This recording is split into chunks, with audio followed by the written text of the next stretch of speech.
Students आज हम class 10 के टेक्नोमेट्री चैप्टर की चर्चा करेंगे। बच्चों की डिमांड थी कि सर ये क्वेश्चन को आप वीडियो बना करके डाल दीजिए तो हमें यूज करने में बहुत इजी होगा। तो आज हम चर्चा करेंगे। हमारा जो क्वेश्चन है, prove that sin a minus 2 sin cube a upon 2 cos cube a minus cos a equal to 10a आपको ला करके प्रूफ करना है। तो जैसा कि हम जानते हैं कि प्रूफ करने में हम LHS लेकर के चलते हैं और RHS को ले आते हैं तो हमारा क्या हो जाता है, प्रूव्ड हो जाता है।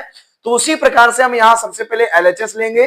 तो यहां पर लिखेंगे LHS इक्वल टू जो भी लिखा हुआ है as it is sin a minus 2 sin cube a upon 2 cos cube a minus cos a। ये आपका LHS हमने जैसा लिखा था वैसा एज इट इज लिख दिया। अब इसके बाद जो हमारा स्टेप होगा, नेक्स्ट स्टेप, यहां पर देखेंगे न्यूमरेटर से हमारा sin a कॉमन आ रहा है और डिनोमिनेटर से cos a कॉमन आ रहा है। तो हम यहां पर ऊपर sin a कॉमन ले लेंगे। तो sin a कॉमन लेने के बाद रिमेनिंग पार्ट आपका होगा 1 minus 2 sin square a। Clear है। और डिनोमिनेटर में क्या हो जाएगा, cos a कॉमन आ जाएगा। तो ये बचेगा आपका 2 cos square a minus 1। Clear है। ये कॉमन लेना आपको अच्छी तरह समझ में आ गया होगा।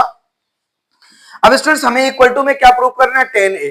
तो आपको मालूम है sin a upon cos a क्या होता है, 10a होता है। ये माइंड मेकिंग करना है। तो ये हमारा 10a आ चुका है, बट हमारा जो ये ब्रैकेट सेम नहीं है, इन्हें हम कट नहीं कर सकते। तो सबसे पहले हम इन्हें सेम करके दिखाएंगे और कट करेंगे तो हमारा क्या हो जाएगा, RHS आ जाएगा।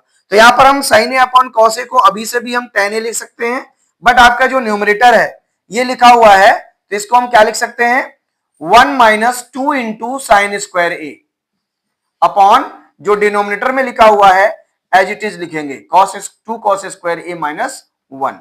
अब स्टूडेंट्स जो हमारा नेक्स्ट स्टेप होगा 10a। अब स्टूडेंट्स यहां पर देखेंगे कि 1 माइनस 2, अब हम साइन स्क्वायर a को लिख सकते हैं 1 माइनस cos स्क्वायर a। तो 1 माइनस cos स्क्वायर a हम साइन स्क्वायर a की जगह लिखेंगे और अपॉन में क्या लिखा हुआ है आपका 2 cos square a minus 1 as it is रख देंगे। क्लियर है ना। अब हमारा जो अगला स्टेप होगा, ये ब्रैकेट को तोड़ेंगे यहां से, मतलब माइनस 2 का अंदर मल्टीप्लाई होगा। तो ये स्टेप होगा 10a 1 माइनस, यहां पर होगा 1 माइनस 2 का मल्टीप्लाई होगा तो minus 2 plus cos square a और अपॉन में क्या लिखा हुआ है 2 cos स्क्वायर a। यहां पर भी होगा स्टूडेंट्स, क्योंकि यहां पर 2 का मल्टीप्लाई 1 से होगा तो माइनस 2 हो जाएगा और माइनस 2 cos स्क्वायर a होगा। क्लियर है ना। और अपॉन में 2 cos स्क्वायर a माइनस 1 आपका एज इट इज लिखा हुआ है। तो ये हो जाएगा हमारा नेक्स्ट स्टेप 10a। यहां पर 1 माइनस 2 कितना हो जाएगा, minus 1 plus 2 cos square a upon 2 cos square a minus 1। Clear students.